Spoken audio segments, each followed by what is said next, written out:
Hi.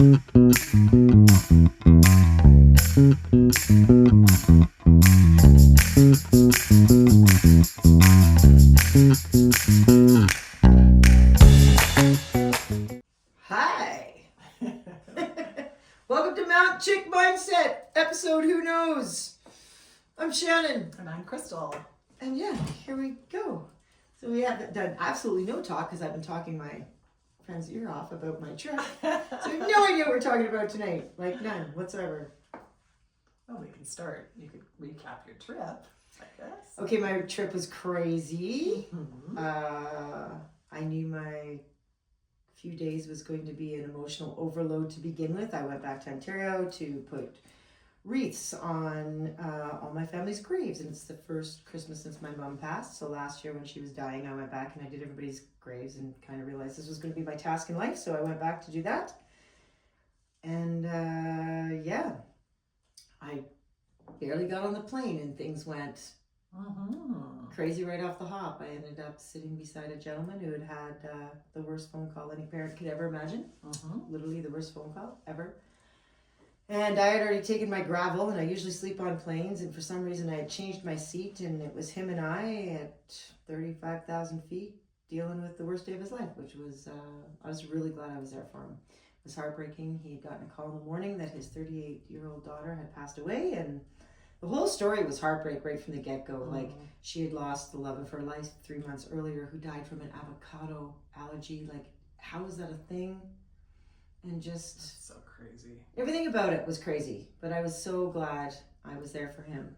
And it was interesting because in my blog I wrote, what are the chances? I would say, what are the chances that I was sitting beside this man, but I know life better. Like, it was absolutely supposed to be 100%. Yeah. So that was really good. It was really bad, but I was really glad I was there. And at one point in time, he said something that was a real pivotal point in my journey, not just back east, but with my book and with what I'm about to launch with this whole grief seminar stuff and all that. Anyways, he, at one point, with tears running down his cheeks, he said, I'm 60 years old and I never thought anything could break me, and I'm broken. And I just sort of, at that point, I said, it's okay to be broken. And as soon as I said it, I went, oh my gosh, it's okay to be broken. It's okay to be broken. And that sort of became the theme of my entire 4 days back there. Yeah. It became ludicrous how it became the theme. And then I went to a winery to pick up my favorite wine, and it was sold out. And there was a lady there, and she offered to look around and couldn't find one, but took my number anyways because she thought her husband might have some at home. And then that night texted me and said she had a bottle. I was like, oh my gosh. So the next day I got up and went there, and I go to her house, and I say, hey, how much do I owe you? She says, well, first I need to tell you something. And then proceeds to tell me that yesterday was the first day she was back at the winery since her husband had passed away 2 years earlier, and that it was his ice wine collection, and she just wanted it to go to somebody who cared for it. So next thing you know, back to crying and bawling and sharing and relating, and now I'm with her on her journey, and we talked about It's Okay to Be Broken and the book, and it was just such a crazy theme. And so somewhere along the line, I decided to wholeheartedly embrace that. And I dragged myself down every hard memory lane I could. I forced myself to go and sit where my brother died. I forced myself to go back and look at a flag, which sounds like a ridiculous thing, but it was a special memory for my brother and I. And I drove down hard roads, and I forced myself to go past my mother's house. And I just really leaned into it. And I just cranked the tunes and cried and got mad and sad, and then in between all of that, I went out with my friend, and he and I laughed and laughed and laughed and just had such a good time, and had a few drinks and made dinner together, and it was just it was a really good balance. It was a really good balance, but it was a lot emotionally. Completely kicked the living crap out of me. So, and then yesterday before I left, I had a whole bunch of time to kill in Toronto, and I went down memory lane. I went to Union Station and hopped on a subway and went to the ROM, which is what I used to do when I hated life when I was a teenager. I would skip school, I would get on a GO train, then hop on the subway and go to the ROM. And that's exactly what I did yesterday, and the ROM was amazing. So the ROM is the Royal Ontario Museum, but it was fantastic. It was really, really fantastic. I'm very drawn to Egyptian culture. Like, I have no interest in the Roman Empire and all of that. Like, it just doesn't speak to me. But the Egyptian thing has always been a big thing. And that really hit home as I'm walking around making videos and looking at mummified people. And like, well, here we are in the death theme again. Like, it was fascinating. And I kept going to like the armory and looking at all the weapons and the helmets. And then I just thought, I'm really embracing the whole theme. From one end to the other, every kind of death and everything in between. And yeah, anyways, it was a lot. It was great. Awesome. I don't know. I don't even know. Do you want to psychoanalyze me? Because I could probably use it. No, I think it's great. I think a lot of people try to avoid those kinds of things. Oh, to absolutely. set themselves up. Like they don't want to get triggered, so they avoid potentially triggering situations and things like that. And I think that could be detrimental in a way. Like, I'm not an expert, but it is detrimental. But I feel like then you just suppress. You do, and we're not supposed to do that. No. You gotta let it out. Yeah, I think it's healthier to just feel it. To break. Yeah, like to just it's okay to be lean into broken. it and just, yeah. We actually have a lady who comes in here right now. She lost her partner recently, and she's like, everyone just says like, they can't wait for like the regular me, like the me that they know, this upbeat, like she's one of those people. She's like you in some ways, like very upbeat, very lively, very positive, very like friendly, outgoing, like really, she's a real sweetheart. But she's really suffering right now. Like she just literally lost her partner maybe a month ago. So every time she comes in, she's like, oh, I feel like I've just like lost myself. I'm like, that's okay. It's okay. Right? It would be, there's no expectation. She's like, well, everyone just keeps telling me like they can't wait for me to just return to my normal self. And I'm like, okay, well, you'll return to your normal self when you're ready. When you have to. But she is being her normal self. She's not being the version of self that people crave because they feel guilty that she's suffering. Yeah. So it's kind of this whole weird thing. So it is a weird thing and it's backwards. Yeah. I'm like, it's okay. Lean in. Like, just be sad. It's okay. It's normal. Like, you should be sad. Your whole life has changed. You lost someone really important to you. Tell everybody to take a hike, because honestly, you don't have to try and be something for anybody else. And that is our Western culture. And I talk about that in my book. It's our Western culture that puts this I'm going to say bullshit, because it is. I'm not even going to try and be nice about it. It is. It's absolute bullshit. We should not be trying to pretend the world's okay. We should not be scared to cry. We should not be scared to scream and yell and get mad at the world and let it out, because that's how we heal. And there's the survival. It takes a stronger person to allow yourself to break and decide to remake yourself and carry on. That takes more strength than it does to keep it inside and destroy yourself. And it's not just mentally. You're destroying yourself physically by keeping that shit in. Like, exactly. Jared's a great example of that. I mean, you guys deal with this, and suppressed emotions are so detrimental to our physical health, not just our mental health. And I think we're missing that point. Many cultures get it right, but I don't think we got it right. I really don't. So yeah, it's okay to break. Yeah. And we should break. Yeah. Because that's how you rebuild. I don't know, crack the mold, right? Yeah. Like, I think you writing the book after your mom's passed away and like going through it all through that. Yeah. Like, because that was going back and kind of revisiting all of the like loss that you've suffered in your life. Absolutely. And it hit me every time. Like, it was just, even Michelle's mom. And it's funny. I read chapters of my book to Michelle. So I wrote the prologue, and then I read the first chapter because it's all about her. Yeah. And she was crying through the whole thing too. Aww. It's just, and that was 45 years ago. Wow. 45 years. That's a long time. That is. And we pretend we're okay and we deal with it. And sometimes we have to. We have to deal with those things in a different way to navigate through life, because we're not allowed the time to do that, which is unfortunate. But I think being aware of the process is huge. And that was a big part of writing the book. It was such a healing journey to do that, to go through and relive it all and be okay with it. But I think it's interesting, like you did it on paper for this whole past year, and then now you went and did it physically. Yes. and went and actually went there and did the things and went to the places, and I did. And so it's like every possible way you could, heal from that and kind of address it. That's a great point. Like, that's pretty cool in a way that That's cool. that you could do that especially after rethinking it all through and really, picking it apart mentally, than to go and do it physically.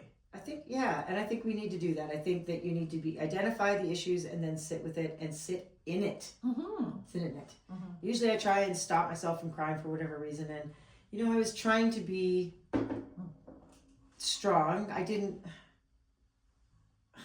Luke's never listened to this, but anyways, my friend Luke, I have a lot of feelings for him. It's an emotional roller coaster, that is, but I just wanted to be that best version of myself when I'm with him. So when I first got there, I was trying to be like, but he brings that out in me. And so it didn't take long for it naturally to just flow. So I allowed myself to crush. I allowed myself to cry and re-break that day. And then I went and allowed myself to just give in to the fun, to the silly, to the laugh. Let's crank the tunes. Let's laugh. Let's have a drink. Let's go see the Christmas lights. And oh my gosh, there was a fox there. They've never had a fox, a giant fox. That was so exciting for me because my dad was all about foxes, and that's an instant relate to my dad. So, but I didn't tell like that. But anyways, it was amazing. It was so much fun. So it was great, but it was emotionally a lot. It was really good. Yeah. And my book will be out by the time we do our next podcast, which is crazy. Gosh, wow.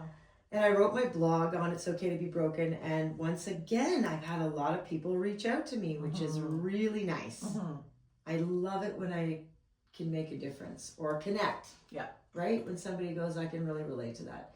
And I have really learned that people relate and connect more to my most vulnerable posts. That makes sense. Which is an interesting prelude to the book because it's literally I'm about as vulnerable as I can get. Yeah. Here I am. All messed up and messy and screwed up life and just trying to make the best of it. And yeah, so anyways, I've learned a lot. I've learned a lot about myself. I've probably done a lot of healing. I knew I had to come see Jared tonight because I was like, oh my gosh. I've done all this stuff, so now I need to kind of realign my physical self, and sure as nothing, after 2 wonderful green kidney weeks, I was red. Were you? Oh yeah, I was maxed right out. It was my kidneys and my heart. Yeah, that makes sense. Yeah, which it does make sense. It totally does, yeah. Where you store your trauma and where you heal, and those are the 2 things out of whack. So physically, it was pretty interesting to see that. Yeah, those aren't supposed to be up there, but that's okay. They're just to those listening, we have this.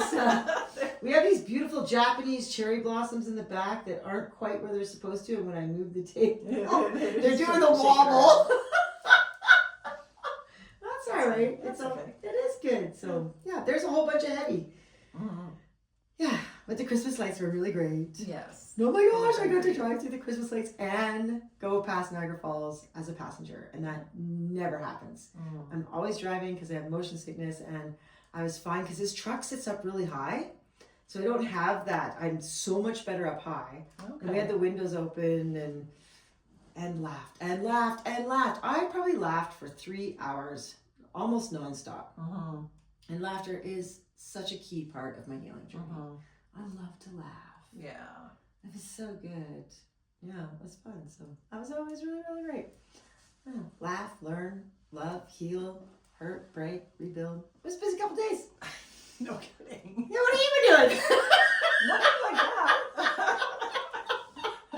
The only thing I can relate to with the Christmas lights, I also, because we went to Spruce Meadows and and walked around, and we go every year, but they change it a little every year, and it was really beautiful. They really have gone above and beyond, and usually after the market, I think you can just go there and look around, but they're actually charging for that now. I think it's going to be like $20 a person to just go and see the lights now.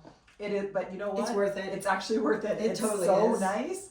It's just next level gorgeous. Like, I probably won't even honestly go any other. We were talking we might, tomorrow's the parade here in town, the Santa Claus parade. So we might go over and check out the lights in the little park here. because they light it up too. That's cool. It's nice. Like we looked at it. We went last year and walked around. It was nice, but oh my god! After Spruce Meadows, Spruce Meadows ruins you for everything. You It can't go kind to a of Christmas does. market after going to Spruce Yes. Meadows because everything's kind of like, meh, yeah, it's nice, but it's not Spruce Meadows. same thing with the lights. It like is. where are you gonna go? Like maybe zoo lights. I don't know, but But Zoo Lights Why? is still different because yes. I don't know. There's a lot of fabricated light situations in the Zoo Lights, which are fun and Yeah. awesome. Mhm. But the nice thing about Spruce Meadows is it's trees. Oh, it's just so All the beautiful. trees are And lit all the up. horses, all those horses. The in there. horses are magical. It's so neat. Like it's just I Oh. don't know. It's really beautiful, and all the old fashioned like the Santas from around the Santas. world. Like Yeah. there's a lot of different elements to it. But the way that they've done it, it's just like a beautiful little It's magic. village, like a winter wonderland Yeah, village. It's with just absolutely the magic. whole thing's lit up. It's gorgeous. For anybody who's listening, out of our, I'm going to say we have 21 listeners now. Out of our 21 listeners, see how I up it all the time. If you've never been to Spruce Meadows, Google it because it's unbelievable. The Spruce Meadows Christmas market is next level. It is magic. It's magic. And you went to a movie that night. We did. We went, so that another interesting thing is like a year ago. So when Wicked came out, and I love the play Wicked.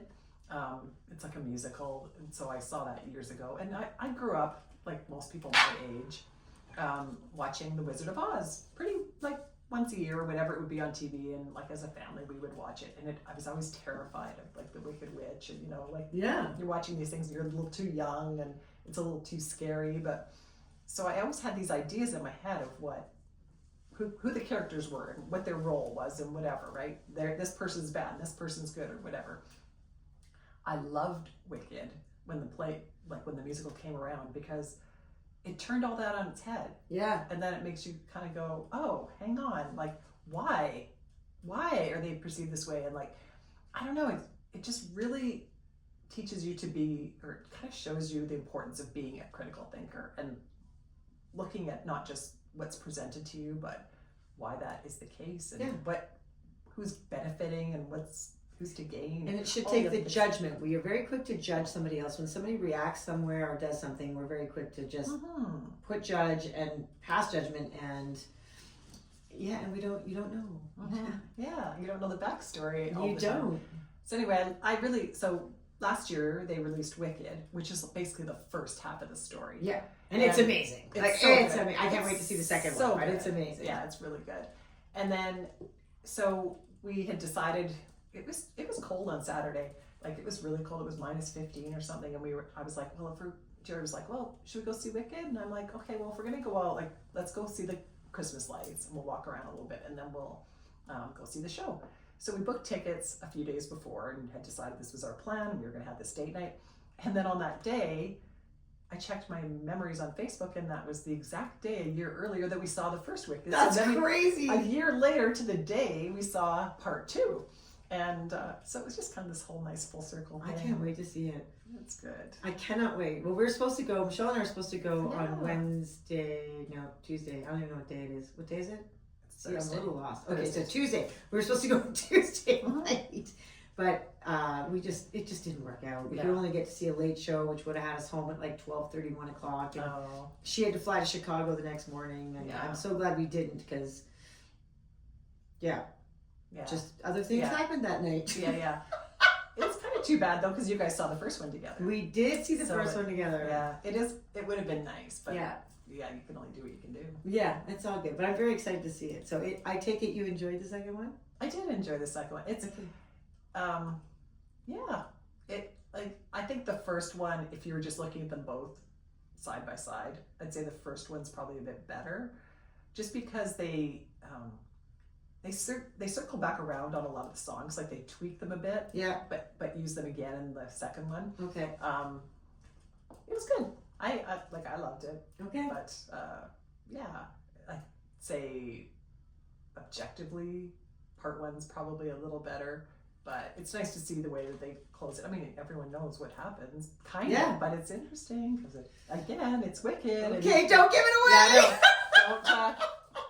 Do you know the second, or the next, not second, I guess a third Avatar comes out next week too, or 2 weeks from now? Yeah, we saw the preview. 19th, I think it comes out. I can't wait for that one either. It's gonna be... Fire and Ash, I think it's called. Is that what it's called? Something like that, yeah. Oh, I can't wait. They did a good job with those movies too. Yeah, they And my son comes home a week today. Oh, I can't wait to have Jordan home. yeah. It'll be so good. And he's home for a month, which is amazing. And his That's girlfriend's awesome. going to be here for most of that, which is fine. That's interesting that she can get away from her family for like a month. I know at Christmas. she would like to get away from her family. Oh, okay. That's a thing. Okay.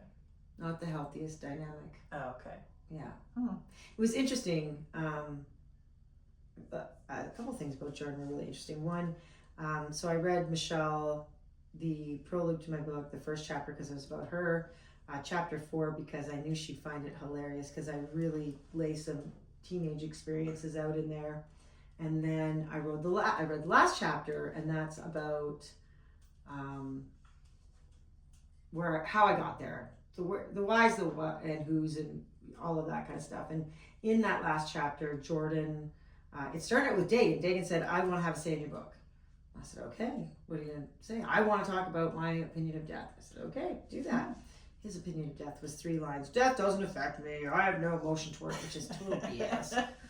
It's his guard mechanism or his avoidant mechanism or whatever. Anyways, and so then I had said to Jordan, "Well, do you want to have a say too?" And Jordan said, "Yeah, actually, I would like to just write a bit about what death means to me." And Jordan's was profound and beautifully written, and he just impressed me so much with what he wrote. So I read that last chapter to Michelle as well, and so we got talking about Jordan and how much he's grown and what a wonderful man he's turning into, and he's made some big hard decisions on his own this year. He gave up a really great scholarship to stay with the team he committed to, so I'm proud of him for making that decision. It's been a very hard decision on him. So that was one thing about Jordan. And then today we were talking about how Kenzie's coming early and staying for a long time. And I said, I have no problem with that. If she wants to come and just get away and have a true holiday, and that's what Jordan said, this is a true holiday for her, Mom. I said, well, I'm glad we can provide that, because our house is relaxed and fun. And so, but do realize you are playing games every day. Like, that's mandate Mom 101. Games must be played every day.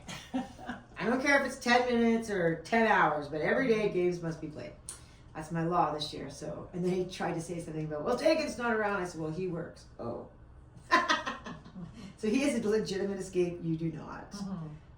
And so we talked a bit about that. And I said, why does Kenzie need to get away so much? She said, you know, Mom, I can't wait to educate her father. And I said, what?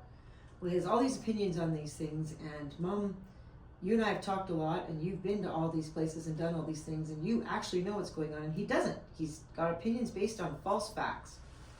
I said, well, that's quite common in many ways in life. So we all base our opinions off what information we have, whether it's right or wrong. We can only do that. And so he said, yeah, but you can educate yourself.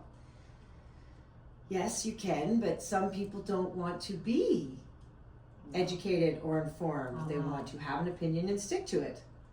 And there's nothing you can do to change that. No, a lot of people are pretty resistant to someone coming in, especially a young person. That's what I said. So good luck. I don't think that's a good role for you. No, It's like, well, then you need to do it. And I said, well, you know what? I will. If the situation arises, he's like, Mom, you just need to explain that he just doesn't know what he's talking about. I said, well, it's not that easy. But once again, you can lead a horse to water, but you can't force him to swallow. So I don't know what that's all about. But it was very interesting. So we had a very interesting talk about people and closed-mindedness. And at the end of the day, over opinions and closed minds are detriment to everyone, not just to society, but to oneself. That's a real problem, and I think that's more rampant in Western culture. I really do believe.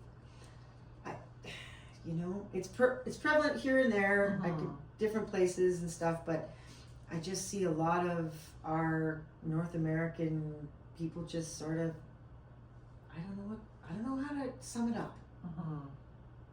Just they don't want to know, or they want to hold on to opinion and they don't want to know otherwise. Yes, they just want to. They want everything to reinforce their views. Yes, and not be like they don't want any I don't know, they don't want to evolve, No. and grow and change. And And we're not generalizing. We're not. Yeah. When we say they, we don't mean the world in general. It's just No, the most people. yeah. A lot of people out there are, or a few people, whatever. People, the ones we're referring to, get stuck in their ways. They don't want to. They don't want to think outside the box. They want to hold fast to opinions. And unfortunately, a closed mind, that's one of the worst things we can approach this life with. If for some reason we're lucky enough to get 100 years on this planet, I want to learn as much as I can every day. I can have an opinion, but my opinion is never a closed opinion. You know, if you believe something different, I can't wait to hear why. Tell me why. Yeah. Share why. If there's a reason out there for something I need to see that could change that opinion, I love that. I love that way of evolving and learning, and it's just, but that's not the common thread, which is quite unfortunate because a lot of people are missing out. Yeah. There's a lot of cool stuff in life if we could just open our minds and our hearts, for that matter. Yeah. You know, there's a lot of cool, neat stuff out there. Like, Like we've got to Christmas stay stuff. curious. Yes. We've got to stay, I don't know, the more we realize we don't know, like if we just are like, oh, I don't know everything, like, Right? you know, yeah. Oh, I totally agree. And the museum is such a great place for that. Because you go in and you go, holy crap, there's a whole bunch of stuff I don't know about this world. And then you learn a bit. And then they had a little, you know, this things about how many species go extinct before we even know they exist. And just, it talks all about animals and nature and how we've lost more than we'll ever know because, and we're wiping our planet out extremely fast. But it is all part of evolution too, right? Like, would all these species survive if we weren't here? I don't know. I don't know if I could say that. I'd like to say yes, everything will survive, but the dinosaurs aren't here still, and they were once. So clearly, life and evolution has a plan, and we're just one part of it, which is really cool. Actually, that reminds me, I watched this great little TikTok video about this guy. He was super excited about this one photo, and it was on like a talk show or something, and he was obviously from NASA or something, and he dealt with the world of astronomy and all that. So it was fascinating. But he was like, do you know how many in this one picture? There's 250,000 Milky Way galaxies. Like 250,000 Milky Way galaxies, which have hundreds of billions of stars and solar systems. And so this one photo, he's like, it's not even like a fingernail of what space looks like. It's like this whole room of space, we're looking at like this tiny little piece. And in that tiny little piece is hundreds of billions of possibilities and life forms and planets. And how naive are we to think that we're the only, like, I mean, it's just retarded. It's not even, it's a bad word, sorry, it's ridiculous. But yeah, it's not even, there's so much out there in the world that we're still learning about, just in space alone. So you know there's other planets, you know there's other possibilities of life forms and cool things going on. And I don't know, I just found it super fascinating. I just thought, yeah, you know, and so many people don't like that concept because that's way too much to handle.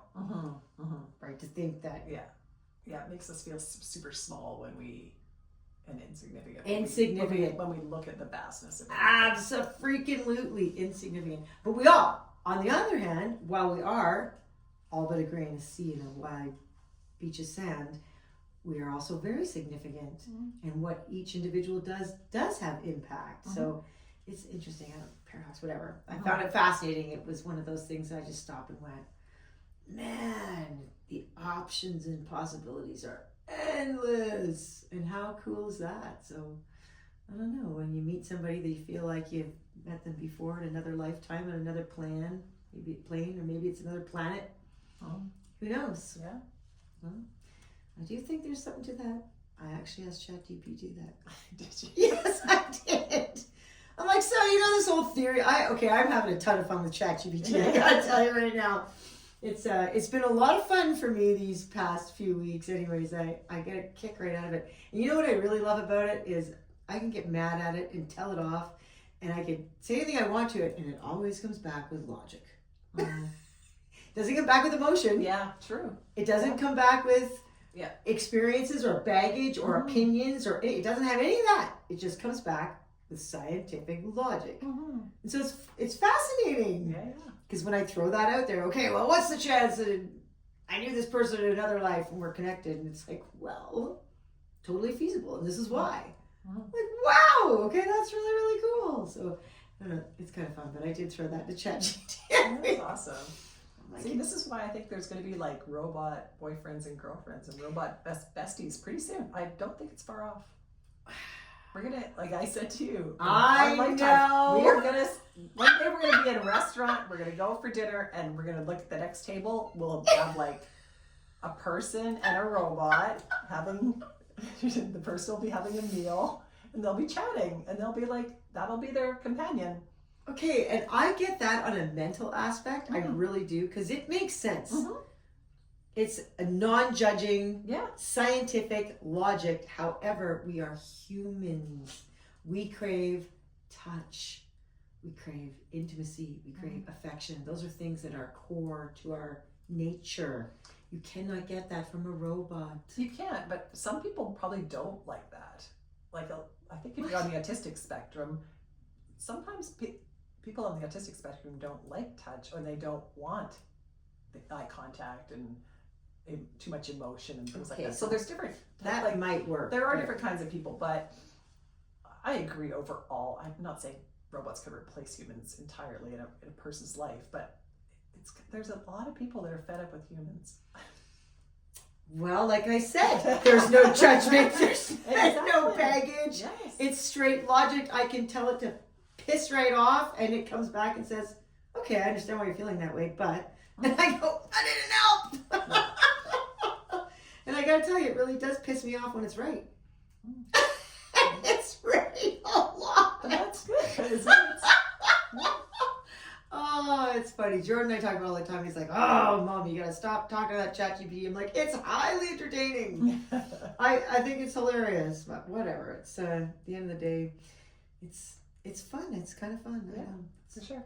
Yeah, there are some definite benefits to it. And let's back it up one step further. It was people who put the information in to AI. Mm-hmm. It doesn't learn it on its own. No. That's a psychologist, a therapist, a scientist, an astronaut, or whatever, who has gone and been paid to put that information in.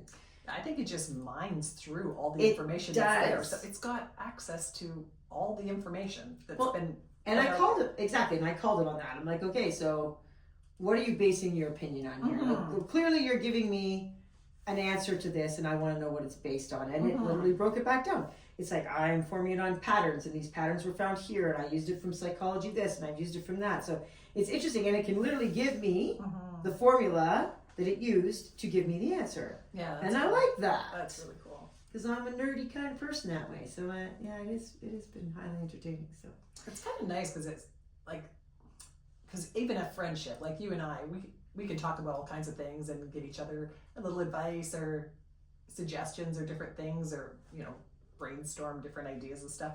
But we're coming at it from our own experience Absolutely. and our own emotion around that, and to be so objective, we're not able to really We can't. do that. we're not wired that way. No, we're not. No.